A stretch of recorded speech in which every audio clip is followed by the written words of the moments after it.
My husband said goodbye for his business trip and locked the front gate from the outside. The moment his car disappeared around the corner, my stepson, who was supposedly completely paralyzed, suddenly leaped from his wheelchair and shut off the gas stove. He stared at me, his eyes sharp, and whispered, "Don't scream. Dad is trying to burn us alive." The soft purr of the black sedan's engine in the driveway had been the only thing breaking the morning silence in our exclusive, quiet neighborhood. Ethan, my husband, had looked perfect in a crisp, flawless light blue dress shirt. The scent of his expensive cologne, a mix of sandalwood and citrus, still hung in the air, creating the illusion of security that had defined my days. "Remember what I told you, Clara," he'd said softly, tucking a stray piece of hair behind my ear. His hand was warm, his touch always making me feel like the luckiest woman in the world. "This trip is only 3 days. Don't go anywhere. You know, Leo's condition makes it impossible to take him out, and I won't have any peace of mind if you leave him alone." I nodded obediently. "Of course, honey. I'll stay right here with Leo." "You be safe on the road." Ethan smiled. It was the same smile that had made me fall in love 2 years ago, a rich, handsome, and established widower willing to marry an ordinary girl like me. He glanced toward the patio where Leo sat silently in his expensive wheelchair. My stepson was 10, but his body was as frail as a 7-year-old's. Leo's head was lolled to the left, a thin line of drool trickling onto the small towel tucked into his collar. His gaze was vacant, staring into empty space without expression. The doctors said the brain damage was permanent, a result of the car accident that had claimed his biological mother's life 5 years ago.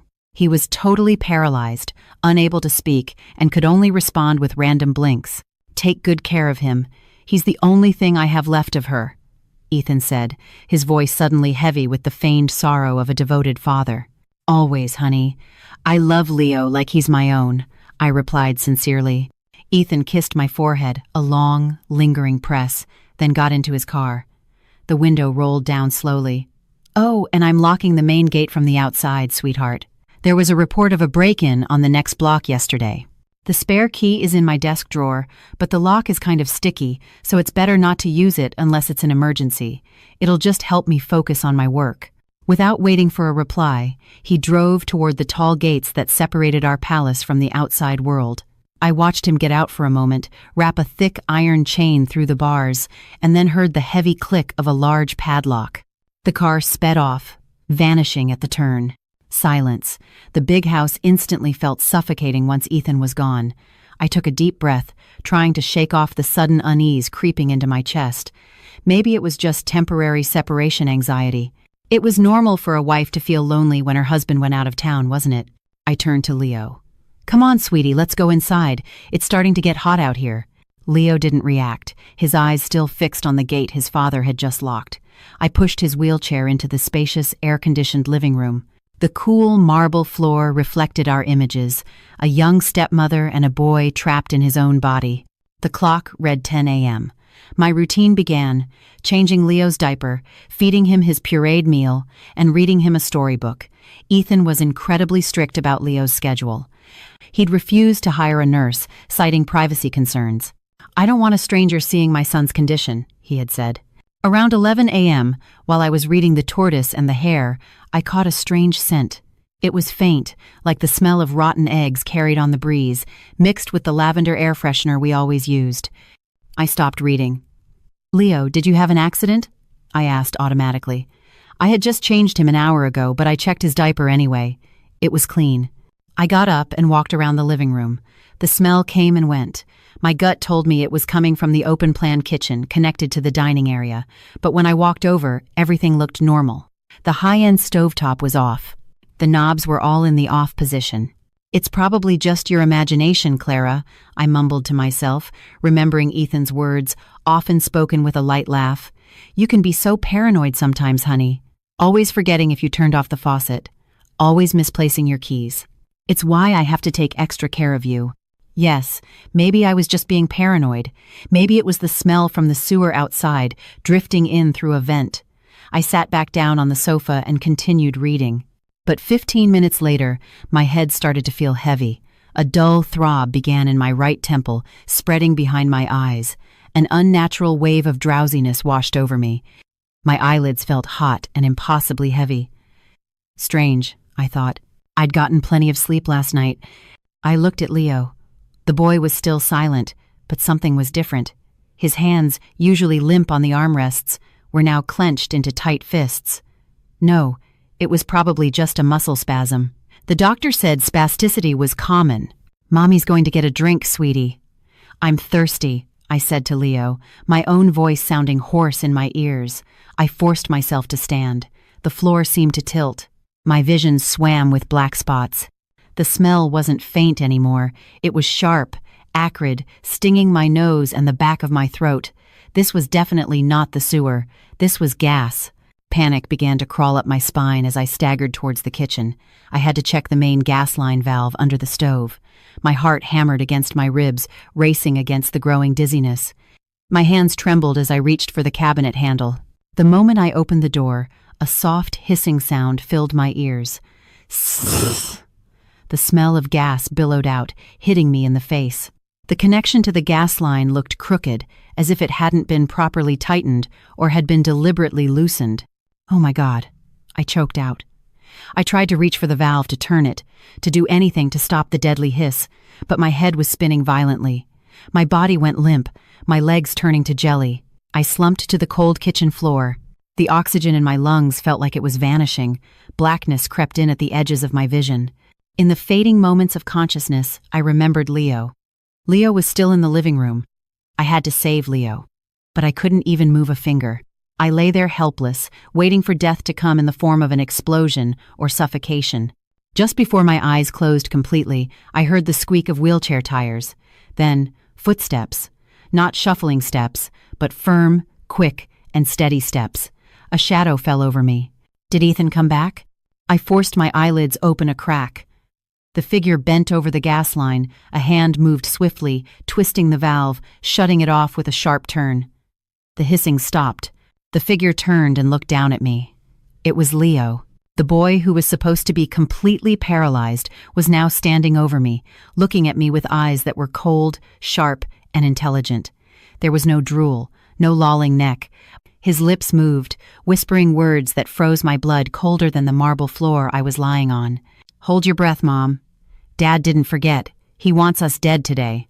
Fresh air flooded my lungs, so harsh it sent me into a violent coughing fit that brought tears to my eyes. My chest ached as if it had been struck from the inside with a sledgehammer, but the pain was a sign I was still alive. I struggled to prop myself up on my trembling elbows. The scene before me was surreal. The large windows in the living room and kitchen were now wide open. A strong breeze blew through, clearing out the deadly gas that had nearly killed me minutes ago. And there he stood. The small boy I had carried to the bathroom and spoon-fed for 2 years was now standing on a dining chair. His small but nimble hands were turning a ceiling fan to its highest speed to circulate the air faster. His movements were deft, calculated, nothing like a child with motor neuron damage. "Leo?" I called out, my voice a raw whisper. He turned. The vacant stare and slack jaw I saw every day were gone. His face was serious, his brow furrowed as he looked at me with a maturity that was terrifying for a boy his age. He jumped down from the chair, landing perfectly, and walked briskly to the refrigerator. He grabbed a bottle of cold water, twisted off the cap, and knelt beside me. "Drink, Mom. Small sips. Don't chug it or you'll throw up," he commanded. His voice was firm, flat, and perfectly articulated. There was no slurring, no drooling. My hand shook as I took the bottle. I stared at him as if he were a ghost. Was the gas making me hallucinate? Was I already dead? And this was some strange afterlife? You can walk?" I stammered after a sip of water. "Since when? How?" Leo didn't answer immediately. He stood up, walked to the stove, and came back holding the gas line connector he had fixed. "Focus on this first, Mom. Your questions about my legs can wait." "Our lives can't," he said coldly. He held the connector right in front of my face. "Look here." His small finger pointed to the metal clamp. "This clamp isn't loose because it's old. See the fresh scratches on the bolt? It was deliberately loosened with a flathead screwdriver, and the rubber safety seal inside is gone." I squinted, still dizzy, trying to process his words. "You mean your father forgot to install it correctly?" Leo snorted, a cynical smile I'd never seen on his innocent face now clearly etched there. Dad never forgets anything, Mom. He's a perfectionist architect. He throws a fit if a single book on his shelf is crooked. Does it make sense that he'd be forgetful about something that involves the lives of his wife and son? My heart pounded, no longer from the gas, but from a cold fear crawling up my spine.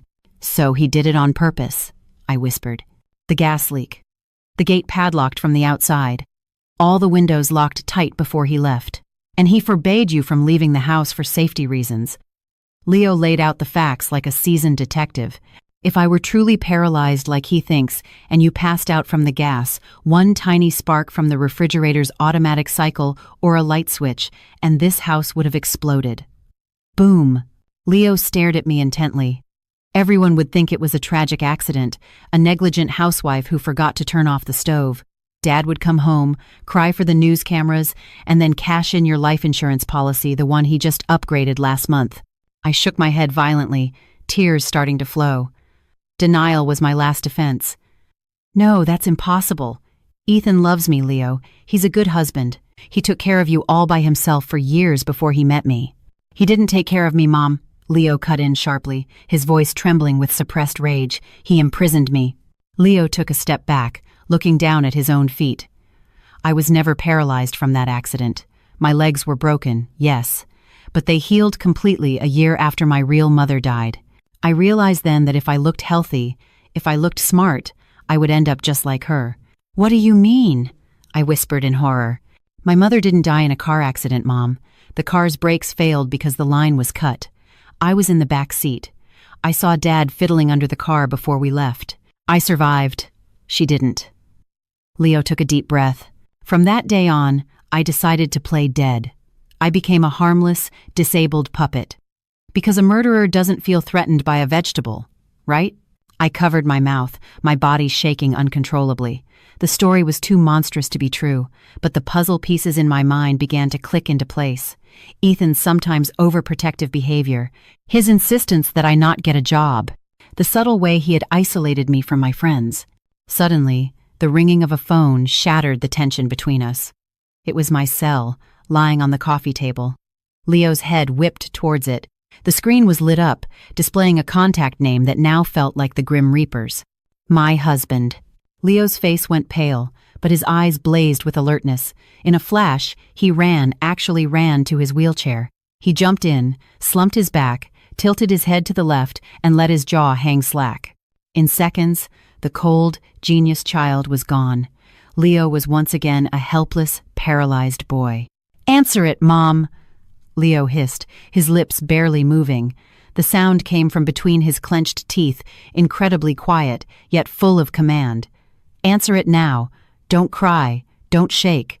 If he suspects for a second that we're okay, he'll turn around and finish us with his own hands." The phone continued to ring, demanding an answer. My hand reached for the sleek device. The screen flashed, counting down the seconds of my life. I looked at Leo. He blinked once. Our new secret code. I pressed the green icon, held the cold device to my ear, and tried to swallow the sob caught in my throat. "Hello, sweetheart." Ethan's baritone voice came through the line, so warm, so reassuring, and so deadly. "Is everything okay at home? You sound a little out of breath." My heart stopped at Ethan's question. His voice on the other end was so casual, but now, every inflection sounded like a blade measuring my neck. Leo was still in his wheelchair, head tilted, but his slightly open left eye stared at me sharply, sending a warning signal. "Don't mess this up." I just ran from the bathroom, honey," I lied, my brain scrambling for a plausible reason. "I thought I heard a glass break. Turns out the neighbor's cat got in through the kitchen window." A short silence on the other end. I could hear Ethan's held breath. Did he believe me? "A cat?" he asked, his tone dropping slightly. It sounded disappointed, but I thought I locked all the windows. How could a cat get in? "Did you open a window, Clara?" It was a trap. If I said I opened the window, he'd know the gas had aired out. If I said it was closed, he'd wonder why I wasn't dead. "The latch must have been loose, honey. The wind probably blew it open a little," I answered quickly, trying to sound like the naive Clara he knew. "But I closed it again. Don't worry." "Oh, I see," he replied slowly. "Well, you should get some rest. And don't forget to check the stove. Okay?" I have a bad feeling.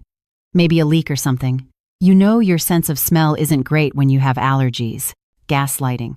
He was planting his alibi. If the police found my charred remains, he would testify that he had warned me over the phone, but I had been the negligent one.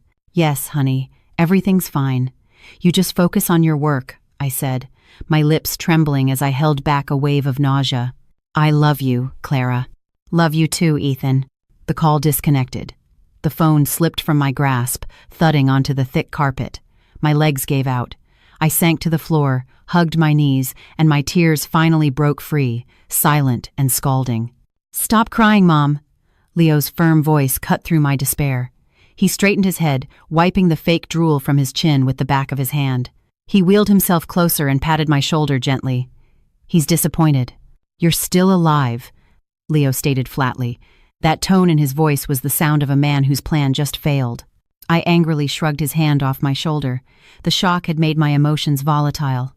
Stop it, Leo! Don't talk about your father like that! Maybe the connector was just old. Maybe you misunderstood what happened to your mother. Ethan is a gentleman, Leo. He rescued me from a poor family. He gave me everything. He rescued you because you're an orphan with no close relatives who would ask questions if you died suddenly, Leo snapped. The little boy's voice boomed in the large living room, silencing my sobs. Leo looked at me with an expression of profound exhaustion. Why do you think he discouraged you from making friends with the neighbors? Why didn't he like you joining that book club?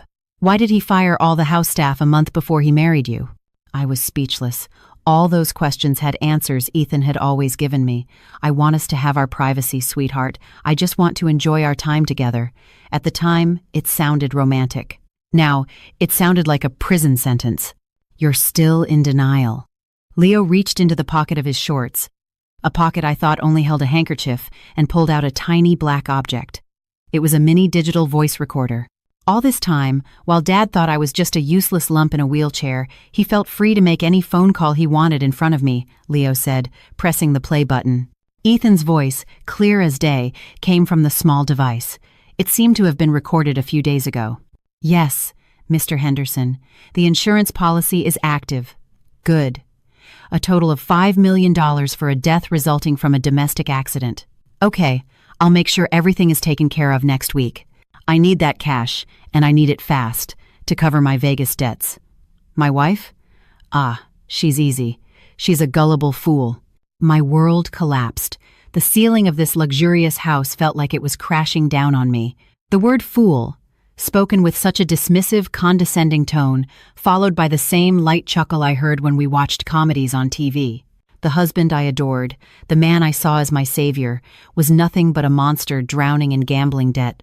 I felt sick. My stomach churned, not from the lingering gas, but from the brutal reality that had just slammed into me. He called me a fool, I whispered, numb. He's wrong, Leo cut in quickly. He grabbed my hand, his small hand surprisingly rough, probably from years of secretly practicing with his wheelchair. You're not a fool, Mom. You're just too good. And evil people always take advantage of good people. Leo glanced at the wall clock. We have a new problem. He's suspicious about why you weren't poisoned. He's definitely going to be watching us. Watching how? He's on the highway, I asked, still trying to piece my sanity back together. Leo pointed to a corner of the room, just above a tall crystal display cabinet. Nestled among a lush arrangement of artificial flowers was a tiny gleaming dot reflecting the light. A spy camera, Leo hissed. He installed it last week, said it was a motion sensor for the alarm. He lied. It's a camera connected directly to his phone. My blood ran cold. I instinctively started to turn my head toward it. Don't look at it! Leo exclaimed under his breath. He pulled my hand to keep me looking down. Listen, Mom. He's probably opening the app right now to see why you were still able to answer the phone. If he sees me standing like this, or if he sees you looking perfectly fine, he'll know his plan failed completely. Then what do we do? I asked, panicking. We give him a show. Leo's eyes gleamed with a cunning light. We have to make him believe that you're dying a slow, painful death.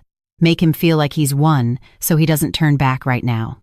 Before I could reply, my phone buzzed again, a text message notification. I glanced at the screen, trembling, a message from my husband. Honey, I checked the camera feed, but the living room is dark. Is the power out? Try turning on a lamp. I want to check on Leo. Leo read the message over my shoulder. His face tensed. He's testing us, Leo whispered. The power isn't out. He turned off the camera's infrared remotely to make the screen dark, trying to bait you into moving in front of it. Leo looked up at me. Then, with a swift movement, he tore the collar of his own shirt slightly, making it look disheveled. Mom, slap me, he ordered. What? Slap me. Then throw yourself onto the sofa. Act like you're delirious and emotionally unstable from the gas poisoning. Yell at me, right in front of that camera. Now. My hand hovered in the air, shaking under the moral weight that threatened to crush my bones. In front of me, Leo puffed out his chest. His eyes met mine, a mixture of challenge and desperate pleading. Do it, Mom! Now or we die! He hissed. I closed my eyes, bit my lip until I tasted blood, and swung my hand. Crack. The sound of the slap echoed in the silent room. My palm stung, but my heart ached far more. Leo's head snapped to the side, his cheek instantly turning red. In a split second, Leo's expression transformed. His mouth opened wide, and a dissonant, heartbreaking wail escaped his throat. Fake tears, or maybe real ones from the sting, streamed down his face. He was the pitiful, disabled child once more. I immediately fell into my role. I used the real dizziness from the gas as my motivation. I screamed hysterically, unleashing all my fear and rage. Be quiet, Leo! Quiet! I yelled, clutching my head as I stumbled in front of the display cabinet where the damned camera was hidden. My head hurts so much. It's because of you. Because of this smell, I'm going crazy. I threw myself onto the long sofa, writhing and punching the cushions. Ethan, help me. My head is going to explode. I rambled, making sure my voice was loud enough for the camera's microphone to pick up. A few agonizing seconds passed. My phone, lying on the table, buzzed. With a theatrical gasp, I reached for it. A new message from my husband. Sweetheart, what's wrong? I see you on the camera, you're screaming. Are you sick? If you feel dizzy, just try to sleep on the sofa. Don't be angry with Leo. You're scaring him. And don't open the door, okay? It's not safe. I'll be home as soon as I can. Stuck in traffic. I read the message with trembling hands. He saw it. He was watching the show, and most terrifyingly, he told me to just sleep and don't open the door. A subtle instruction to keep inhaling any residual poison until I died in my sleep. Leo, still sobbing in his wheelchair, slowly quieted down when he saw me put the phone down. He gave me a coded look, glancing to the left. I followed his eyes. He was pointing toward the hallway that led to the utility kitchen and the unused maid's bathroom. Out of sight. Leo mouthed silently. Safe. I gave a slight nod. Still acting dizzy, I stood up. I'm going to be sick, I groaned loudly. Get out of my way, Leo! I half ran towards the back corridor, out of the camera's line of sight. The moment I reached the door of the small, damp maid's bathroom, Leo had already wheeled himself there with lightning speed. We both slipped inside, and Leo immediately slid the bolt lock. In the tiny 6x6-foot room that smelled of mothballs, our masks finally fell away. I slid to the floor beside the dry bathtub, sobbing uncontrollably, but silently. I'm so sorry, Leo. I'm so sorry I slapped you. Leo ignored my apology. He was busy pulling a thin tablet from a hidden compartment he'd fashioned behind the backrest of his wheelchair. His small fingers flew across the screen. Save your tears, Mom, he said coldly, though his cheek was still red from my hand. You'll need them later. Right now, look at this. Leo shoved the tablet in my face. I've been hacking his cloud and syncing his chats for the past month. I knew he was planning something, but I could never prove it until today. He made a fatal mistake by not disabling the data sync on this old tablet. The screen displayed a familiar green messaging app. It wasn't a conversation with a client or a colleague. It was an intense chat with a contact named Jessica, interior design. My eyes scanned the lines of text, and every word hit my chest harder than a sledgehammer. Ethan, the gas line is loose. The fool and the idiot are locked inside. I'm on my way out now, pretending to leave for the business trip. Sent 2 hours ago. Jessica. Are you sure it's safe, baby? What if it fails? I don't want to wait any longer to have you all to myself. I already booked our tickets to Paris for next week. Ethan, relax, sweetheart. Clara is naive. She won't suspect a thing. Even if she doesn't die from the gas, she'll pass out and accidentally knock over that aromatherapy candle I lit on the end table. The house will go up in smoke. We cash the insurance, get married in Europe. Goodbye, poverty.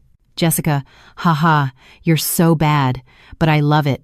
Love you, my future rich husband. Ethan, love you more. Just be patient. We should be getting a news alert about a house fire in an hour or so. Below the conversation was a photo Jessica had just sent, a picture of a pregnancy test with 2 pink lines. Jessica, a little bonus for you. Junior is on the way. The world went dark. My love, my devotion for 2 years, my sincerity in caring for his son, all of it repaid with a murder plot so vile. He didn't just want to kill me for money, he wanted to kill me to replace me with another woman and their new child. And he called Leo, his own son, the idiot. The tightness in my chest was no longer sadness. It transformed into something else, something hot, burning, and sharp. I stared at the screen, searing every despicable word into my memory. My tears stopped. My ragged breathing became calm, but heavy and deep. "Mom?"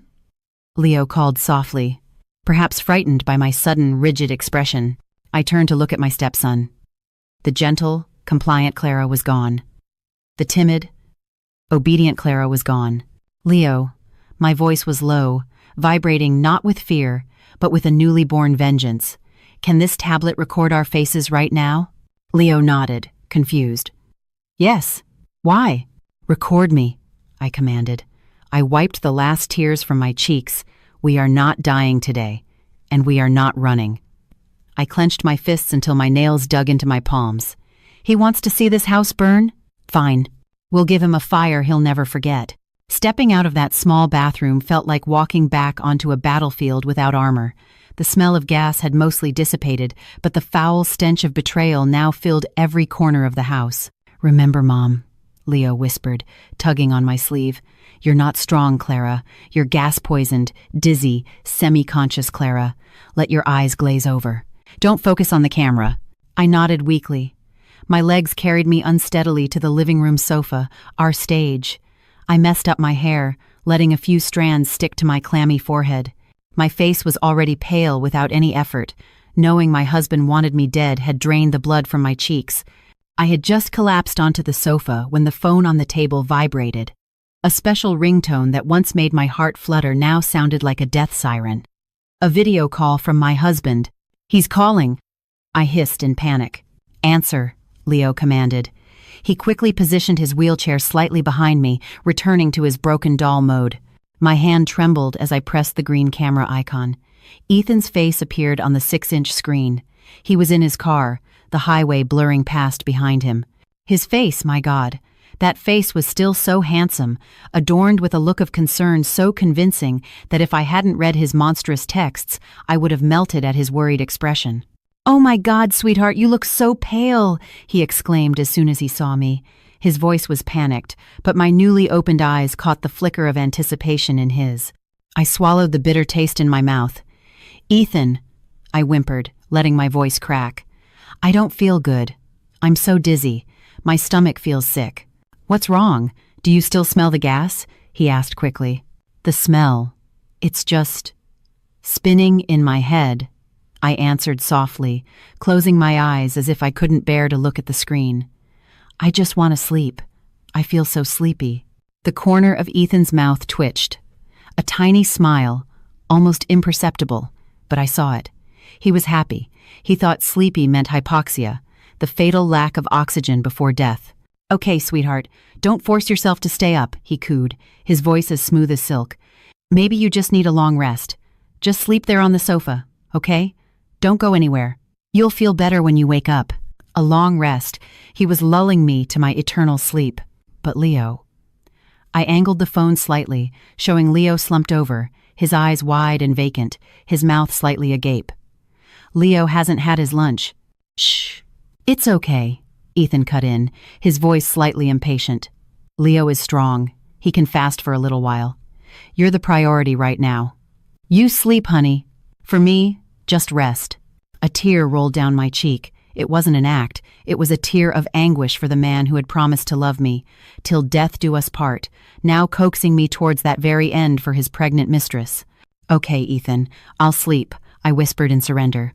"Good girl. I love you." "Sweet dreams, Clara," he said, his final farewell. The call ended. The moment the screen went dark, my defenses crumbled.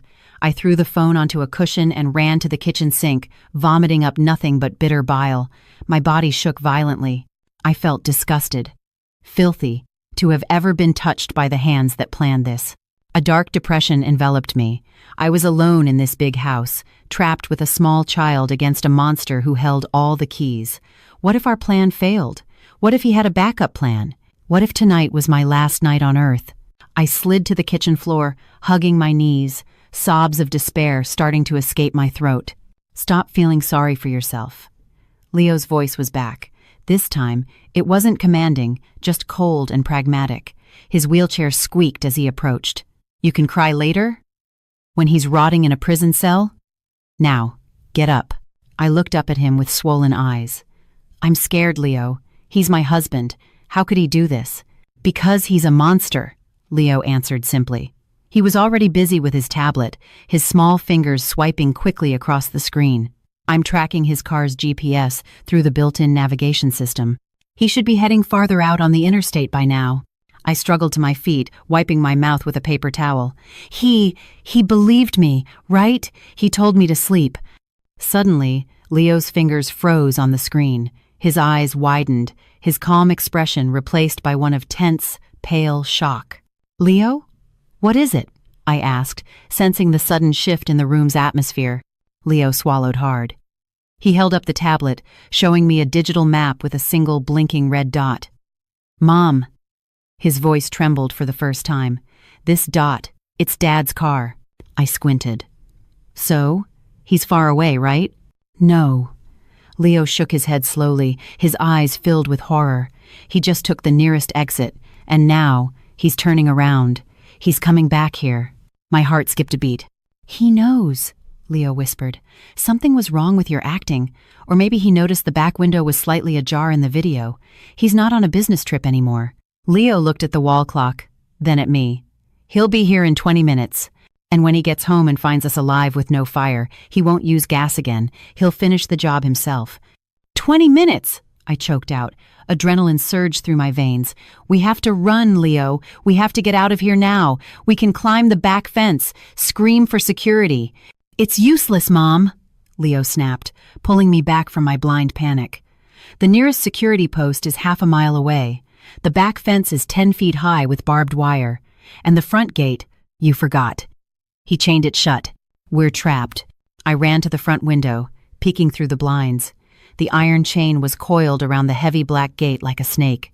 We were mice in a trap, waiting for the predator to return. "So we just give up and let him kill us?" I asked desperately, turning to face Leo. Leo shook his head, his young face hardening. His expression was no longer that of a child, but a cornered soldier. "No, we don't run. We welcome him." Leo wheeled himself quickly towards the media console under the TV. "Help me move this, Mom. Fast." I didn't ask questions. With what little strength I had left, I helped him push the heavy wooden cabinet. Behind it, on the wall, was a low ventilation grate with loose bars. "Pull it off," Leo commanded. I yanked the grate free. Tucked inside was an old fishing tackle box belonging to Ethan, one he'd claimed was lost years ago. Leo pulled it out. "A little surprise for him," Leo muttered, unlatching it. My eyes widened at the contents. There were no hooks or fishing line. Inside was an assortment of items Leo had secretly collected: a small hammer, a rusty box cutter, a bottle of homemade pepper spray made from chili extract, and, most shocking of all, a black handheld stun gun. "Where did you get this?" I whispered in horror. "It's Dad's. He bought it for self-defense and kept it in the car. I stole it 6 months ago when he was drunk. He thinks he lost it at the car wash," Leo explained quickly, checking the device. A terrifying BZZZT of blue electricity crackled between the prongs.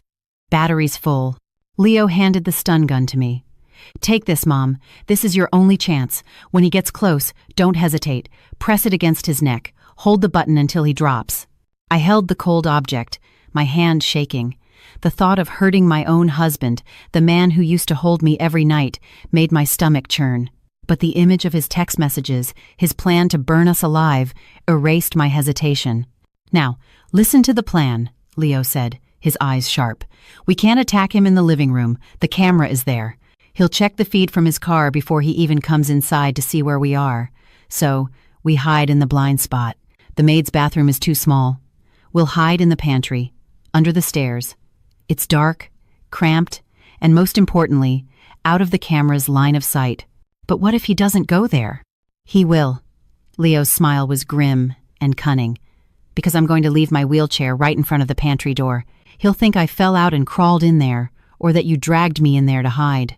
The idea was both brilliant and insane. We moved fast, like a special ops team. We tidied the living room just enough to look normal. Leo hopped out of his wheelchair. Together, we pushed the empty chair until it tipped over in front of the slightly ajar pantry door, creating the illusion of a struggle. Then, Leo and I slipped into the darkness of the pantry. We crouched behind the kitchen island among stacks of canned goods. My breath came in ragged gasps. Leo grabbed my hand, his palm cold and clammy. 5 minutes passed in silence. 10 minutes. Only the ticking of the wall clock, sounding like a time bomb. 15 minutes. We heard the sound of tires crunching on the gravel driveway.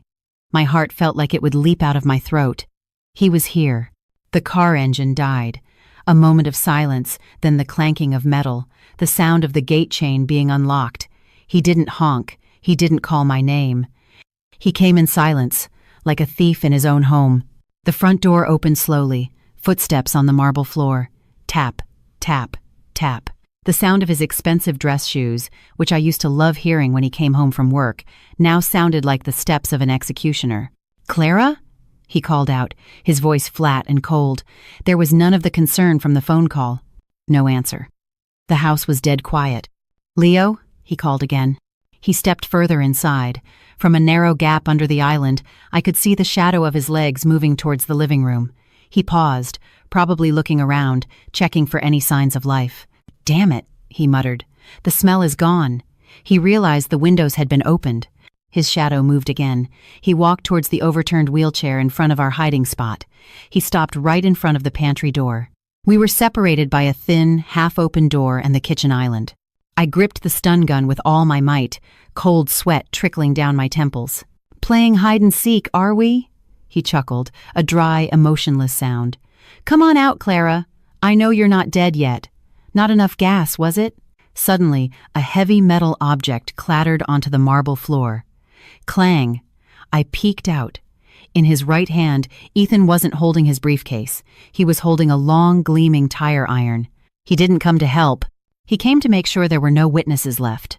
Ethan stepped forward, kicking Leo's wheelchair aside. It crashed against the wall.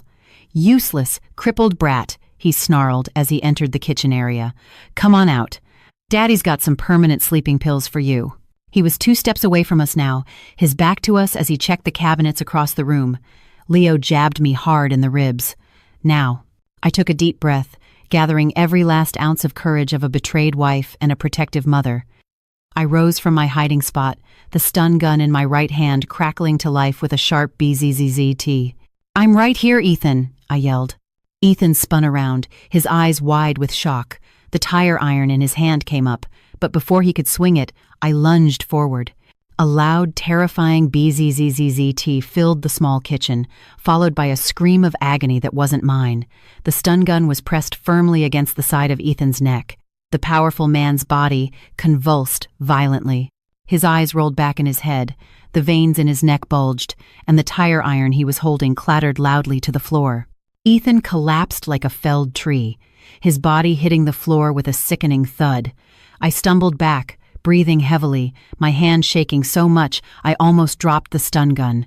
I stared at my husband's body, groaning on the floor, his limbs still twitching from the electrical current. "I'm sorry, honey," I whispered instinctively. The old habit of the stupid, submissive wife still lingered. I felt guilty for hurting him. "Don't be sorry. Do it again, Mom. Stun him until he's completely out," Leo screamed from behind me. Leo's shout snapped me back to reality, but I was a second too late. As I moved to deliver another jolt, Ethan's large hand shot out with lightning speed and clamped around my ankle. His grip was like a steel vise. "You bitch!" he growled, his voice a horrifying rasp. Ethan yanked my leg. I lost my balance and fell backward, the back of my head cracking against the hard tile floor. My vision exploded with stars. The stun gun flew from my hand, skittering far out of reach. Ethan struggled to get up, his body still staggering, his face contorted with rage. His eyes burned with pure, murderous intent as he crawled towards me, his hand reaching for my throat. "You die now, Clara." I squeezed my eyes shut, raising my hands to fend off the inevitable attack. Pff! Suddenly, there was the sound of a liquid spray, followed instantly by a piercing, spicy odor. "Triple R! My eyes!" Ethan shrieked, releasing my leg and rolling on the floor, clawing at his face. Leo stood there, holding the repurposed perfume bottle filled with his chili concoction. He was repeatedly pumping the sprayer directly into his father's face without mercy. "Run, Mom, upstairs, now!" Leo commanded. I wasted no time. Adrenaline overrode the pain in my head. I scrambled to my feet, grabbed Leo's small hand, and we sprinted out of the kitchen. We flew up the grand, winding staircase. Behind us, we could hear Ethan roaring like a wounded beast, crashing into tables and chairs as he stumbled around, temporarily blinded. "I'll kill you! I'll chop you both into pieces!" His threats echoed through the house. We reached the second floor and ran straight into the master bedroom, the room that had been a silent witness to my fake happiness. I slammed the heavy oak door and turned the double locks. Not satisfied, I dragged the heavy vanity table to barricade it. We both stood there in the silent room, our breathing harsh and ragged. I slid to the floor, leaning against the bedpost, my body shaking uncontrollably. The fear was back, more terrifying than before. We were trapped. The windows in this room had permanent iron security bars. The only way out was the door we had just locked, and on the other side of that door was a monster. "We're going to die, Leo. We're going to die," I rambled, hugging my knees. "He's going to break down the door. He's going to kill us slowly." Leo limped towards me, his small feet scraped from running barefoot. He wasn't crying. He looked at me with a flat expression. "Are you giving up?" he asked coldly. "We don't have any more weapons. The stun gun is downstairs," I sobbed. Leo took a deep breath and did something that stunned me. He slapped my cheek. It wasn't hard, but it was enough to shock me out of my hysterics. "Look at me, Mom," Leo snapped. "Look at me." I looked into the 10-year-old's eyes that held years of vengeance for his mother's death. "The whimpering Clara you were needs to be dead and gone.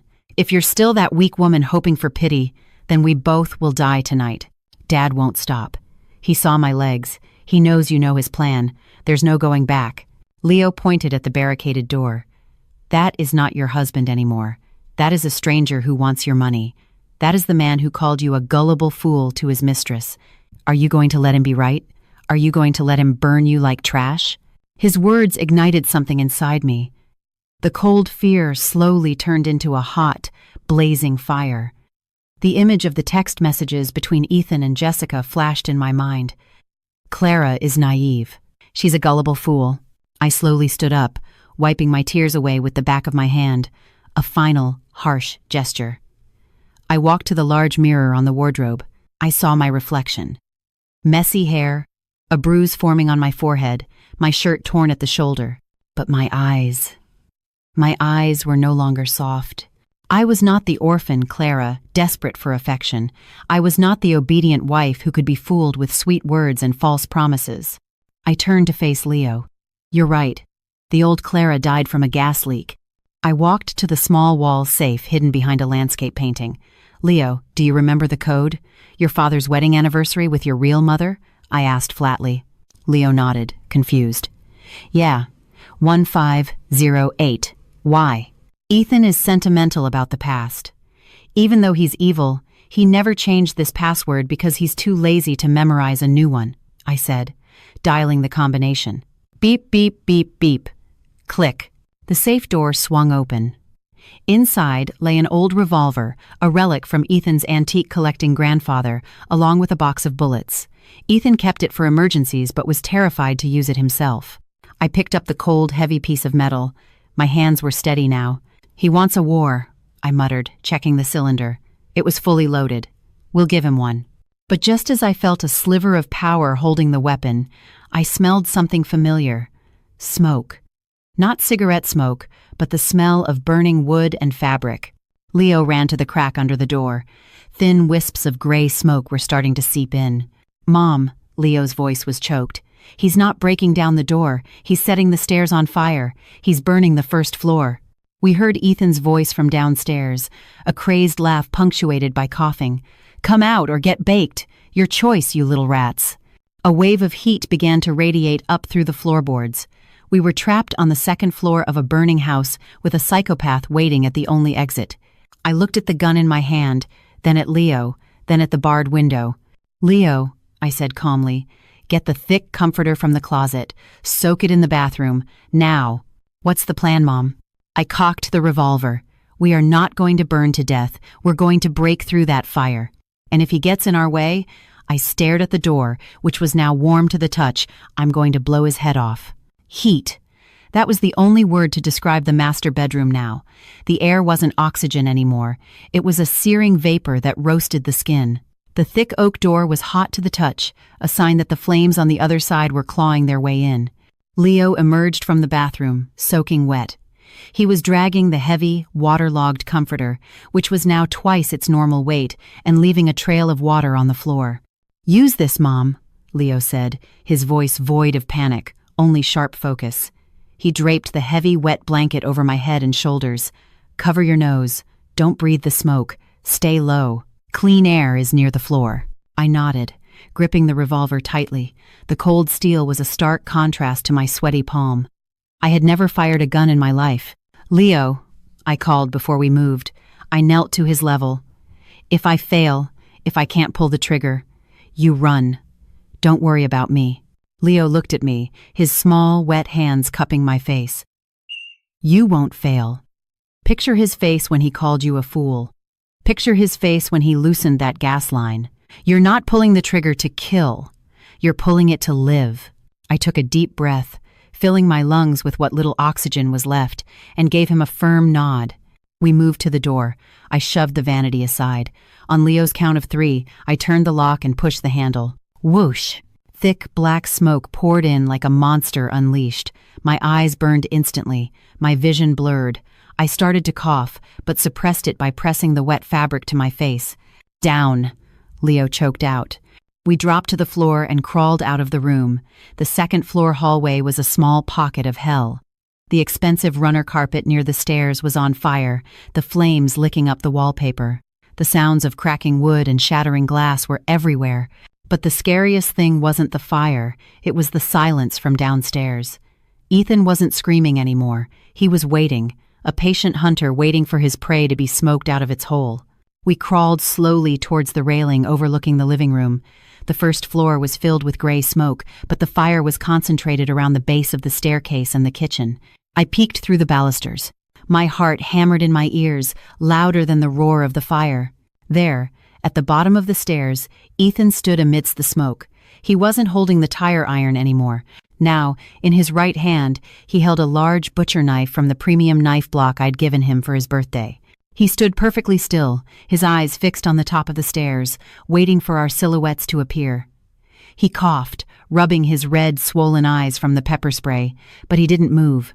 He was blocking the only way out. "He's downstairs," I whispered to Leo. "He has a knife." "We can't go down the stairs," Leo whispered back. "He has the reach advantage. If you miss your shot, he'll be on us before you can fire again." "Then where do we go?" "The other windows are barred too."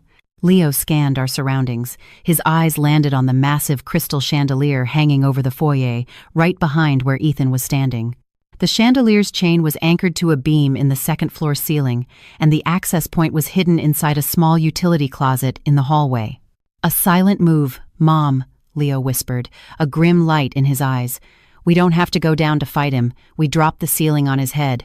I followed his gaze. The closet was only a few feet away, but it was locked. "The key is on his keychain." "No, it's not," Leo said. He pulled a small, bent piece of wire from his pocket. "I learned how to pick every lock in this house when I was 8. Without waiting for me, Leo crawled to the small closet. The smoke was getting thicker. My lungs burned. I aimed the gun downwards, keeping a bead on Ethan through the railing. My hand shook as I tried to aim for his head or chest, but the smoke made everything blurry. Click. The closet door opened. Inside, we could see the base of the massive iron chain holding the 100-pound chandelier. It was secured to a steel bolt with a large nut. "The nut is rusted," Leo hissed. "I need a tool." There were no tools. The hammer was downstairs. I looked at the gun in my hand. The grip was made of hard, solid wood. "Use this." But Leo shook his head. "No, you keep watch. If he sees me, shoot!" Leo grabbed a small brass statue from a console table in the hall and started hammering at the rusted nut. Tang! Tang! The sound of metal on metal echoed. Downstairs, Ethan looked up. Well, well, the little rats are redecorating before they die," he yelled, his voice hoarse. "What are you doing in there? Hiding in a closet?" Ethan started up the stairs. 1 step, 2 steps. "Leo, he's coming up," I cried in panic. "Almost there," Leo hammered with all his might. "Tang! Tang!" Ethan quickened his pace. His face was a horrific mask of minor burns, swollen eyes, and a psychotic grin. The butcher knife gleamed in the firelight. "Daddy's coming, Leo Bear," he sang in a horrifying tone. He was halfway up the stairs, only 15 feet away. I had no choice. I stood up, throwing off my wet blanket, and aimed the revolver straight at his chest. "Stop, or I'll shoot," I screamed. Ethan stopped. He looked at the gun, then laughed a dismissive, condescending laugh. "You? Shoot me?" He shook his head. Clara, you tremble just holding a kitchen knife. You think you have the guts to pull that trigger? That's my grandfather's antique. The trigger pull is 10 pounds. Your delicate little fingers will break before a bullet ever comes out." He took another step. "Now give me the gun. Stop playing games." He was bluffing, using his last trick, manipulation, and damn him, my hands were shaking violently. Doubt crept in. Could I really kill a person? "Leo, hurry!" I yelled without looking away. "It's loose!" Leo screamed at the same time. A loud crack echoed through the hall. It wasn't a gunshot. It was the sound of the steel bolt snapping. The chain holding the crystal chandelier went slack. Ethan looked up, his eyes widening as he heard the rumbling sound from above. Gravity took over. The massive chandelier plummeted. It didn't hit Ethan directly. He was too far up the stairs, but it crashed into the base of the staircase with a cataclysmic explosion of glass. Crash. Shards of sharp crystal flew everywhere like shrapnel. The impact sent a massive shock wave through the wooden staircase, which had already been weakened by the fire at its foundation. The structure couldn't take it. What the Ethan never finished his sentence. Crack. Craw. Rumble. The section of the staircase Ethan was standing on collapsed. The charred wood splintered, sending him plunging into the fiery pit at the bottom of the stairs. Triple ARGRG. Ethan's shriek was cut short by the sound of his body hitting the burning debris on the ground floor. I stared, frozen, at the gaping hole in the middle of the stairs. Smoke billowed up from it. "We did it," I gasped in disbelief. "Not yet," Leo said, grabbing my arm. "The stairs are gone. We're trapped on the 2nd floor, and the fire is spreading up the hall." He was right. The collapse had changed the airflow, and now flames were licking up through the hole. We couldn't go down. We couldn't go back. We were utterly isolated. Suddenly, from the far end of the hall, near the back balcony we'd never considered, came the sound of shattering glass. Crash! Then a loud, authoritative voice yelled, "Police! Don't move!" I turned, startled. Relief wasn't my first emotion. It was fear. Was this a real cop or another one of Ethan's associates? The figure that jumped through the shattered balcony door was not in a police uniform. He wore a black leather jacket, a face mask, and was holding a tactical rifle. He aimed it directly at me. "Drop the weapon, ma'am. Now." "Don't shoot. She's with me. They're backup." Leo's shout cut through the tense standoff. His small voice was hoarse but filled with authority. I nearly dropped the gun in shock. The man in the jacket lowered his rifle slightly, his sharp eyes flicking from Leo to me. He held up one hand, revealing a police badge on a chain around his neck. "Ma'am, Leo sent an SOS with a real-time location to our cybercrime unit 10 minutes ago," the man said, his voice muffled by the mask. "Drop the weapon. We're here to get you out." My knees buckled. The wave of relief was so overwhelming it almost made me pass out. The antique revolver fell from my hand, thudding onto the hot floorboards. "This way, now! The ceiling is about to collapse," the officer commanded. He grabbed Leo, hoisting him up with one arm, and pulled me along with the other. We scrambled out onto the wide back balcony. The cold night air hit my face, a welcome shock after the inferno inside. Below us, our yard was a sea of flashing red and blue lights. Fire trucks, police cars, and ambulances filled the lawn. The wail of sirens mixed with the roar of the fire. "Down the emergency ladder," the officer ordered, pointing to a foldable ladder the fire department had already set up. With my remaining strength, I climbed down the metal rungs. My legs were shaky, but survival instinct kept me moving. The moment my feet touched the cool, damp grass, paramedics rushed over, wrapping me and Leo in orange thermal blankets. "Are you injured, ma'am?" a nurse asked, checking the bruise on my forehead. I just shook my head, my eyes glued to the front of my burning home. My dream house, my prison, was being consumed by flames. A crowd of neighbors had gathered behind the yellow police tape, their faces a mixture of shock and horror. "It's Mrs. Miller. She's safe." "Oh my God, what a fire. Where's her husband? Where's Mr. Miller?" That question was answered in the most horrifying way possible. From the flaming maw of the front door, a figure staggered out. It crawled at first, then forced itself to stand, dragging one leg. Ethan's expensive clothes were charred rags, clinging to his skin. The handsome face he was so proud of was now a blistered, blackened mess. He looked like a zombie rising from the grave. It was Ethan. He had survived the fall, but not without a price. "Clara!"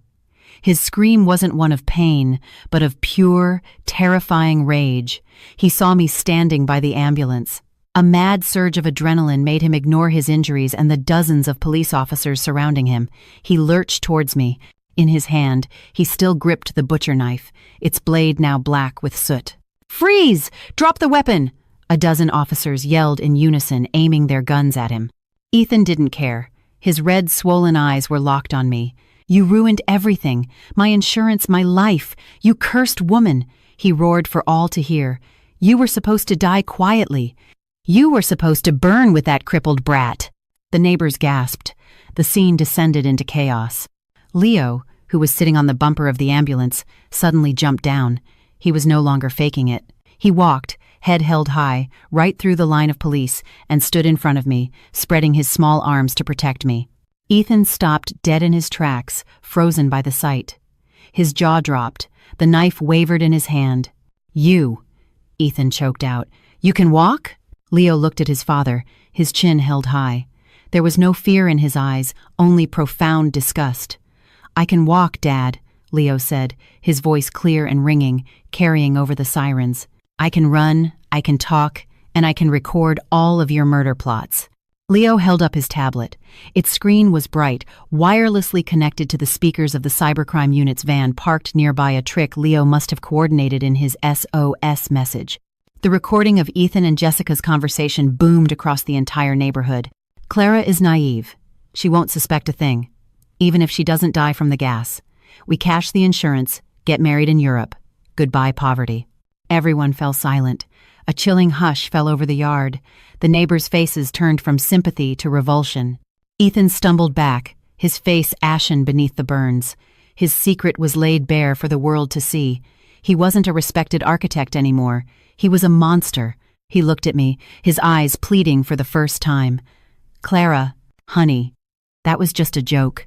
I stepped past Leo and looked directly into the eyes of the man I once loved. "Don't call me honey," I said, my voice quiet but as sharp as a blade. "The fool you married died in that fire. The woman standing here is the witness who will make sure you rot in prison for the rest of your life." "No, no," Ethan screamed. He raised the knife one last time, lunging for a final, suicidal attack. Bang! A police warning shot fired into the air, but it was drowned out by a much larger explosion. Boom! The main gas line in the kitchen, the source of it all, finally succumbed to the heat. A massive explosion rocked the back of the house. The shockwave slammed into Ethan's back, throwing him face down into the mud at a police officer's feet. The remaining windows shattered. The roof collapsed in on itself, sending a pillar of fire shooting into the night sky. The house was gone. Ethan was apprehended, a police boot on his back as cold steel handcuffs were snapped onto his blistered wrists. I stood and watched as my husband was dragged away like an animal. He looked back at me one last time, his gaze empty, broken, and utterly defeated. I didn't look away. A small hand took mine. I looked down. Leo was giving me a small, tired smile, the first genuine smile I had ever seen on his face. "It's over, Mom," he whispered. I hugged his small body tightly under a rain of ash. "Yes, sweetie, it's over." But as my eyes scanned the crowd, my gaze locked onto a red sedan parked down the street. The window was slightly open. I could just make out a woman in sunglasses staring at us, her face tense, one hand resting on her pregnant belly. Jessica. She saw everything. When our eyes met, she quickly rolled up the window and sped away. I narrowed my eyes. Ethan's karma had been delivered. But for her, our business wasn't finished. 6 months later, the sound of the judge's gavel was the most beautiful music I had ever heard. Finds the defendant, Ethan Miller, guilty on all counts of attempted murder, insurance fraud, and arson. This court sentences him to life in prison without the possibility of parole. The courtroom erupted. Camera flashes went off like lightning, all aimed at the man slumped in the defendant's chair. Ethan no longer looked like the handsome prince who had charmed me. The right side of his face was a permanent landscape of red, scarred tissue, an eternal souvenir from the fire he started. He now walked with a permanent limp from the fall. The painful irony was not lost on me. He had faked his son's paralysis, and now God had given him a real disability. He turned his head slowly, his dull, defeated eyes meeting mine. I held his gaze, not with hatred, but with a cold emptiness. He was just a stranger now. Beside me, Leo sat tall in a sharp little suit. His feet were planted firmly on the floor. He squeezed my hand as the bailiffs began to lead his father away. As he passed us, Ethan paused. "Clara," his voice was a broken rasp. "Take care of Leo." I offered a tiny, merciless smile. I was always going to. I'm his mother, his real mother, not just some fool you married. Ethan bowed his head as he was pulled away towards the hell he had built for himself. As we walked into the courthouse lobby, the crowd of reporters parted. Coming from the other direction, 2 female officers were escorting a pregnant woman in an orange jumpsuit. It was Jessica. Her digital trail had been her undoing. She was charged as an accomplice to attempted murder. Her accounts were frozen, her luxury condo seized. We stopped, face to face. She looked up, all her arrogance gone.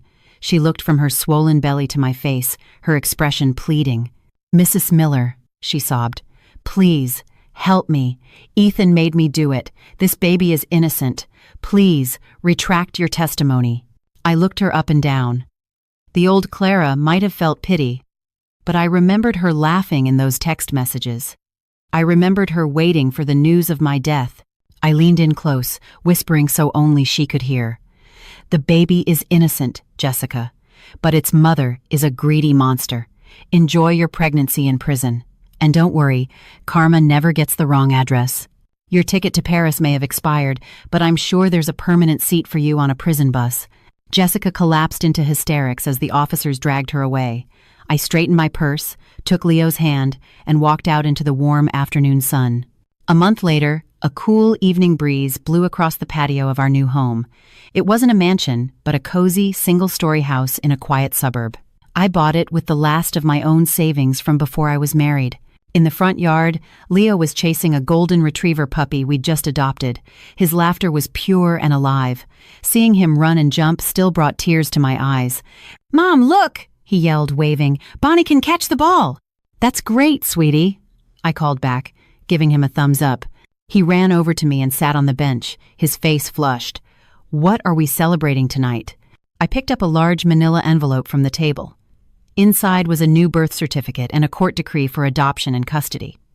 Leo's last name was no longer Miller. He now had a new name we'd chosen together, my name. "This," I said, showing him the paper. "As of today, you are officially and legally my son. No step, no other guardians, just us." Leo read his new name. His lip trembled. The boy genius who could hack security systems and build weapons was suddenly just a little boy. He threw his arms around me, hugging me so tight I could barely breathe. Thank you, Mom. He sobbed into my shoulder. Thank you for not dying that day. I stroked his hair. I should be thanking you, sweetie, I whispered. You're the one who saved me. You woke me up. My phone on the table buzzed. A news alert. Inmate Ethan Miller found dead in cell. Apparent suicide. I stared at the headline. Dika saw my expression and read the screen. Silence. I took a long breath, then slowly turned the phone face down. No tears, no sadness. Just the final closing of a very dark book. Come on inside, Leo, I said, standing and holding out my hand. Bonnie's hungry, and I'm making your favorite chicken soup. Don't forget to lock the gate. Leo looked at me, then broke into a wide smile. He took my hand. You got it, Mom, and I promise there will be no more broken locks in this house. We walked into our warm, bright home, closing the door on a dark past and stepping into a new life that was truly, finally ours.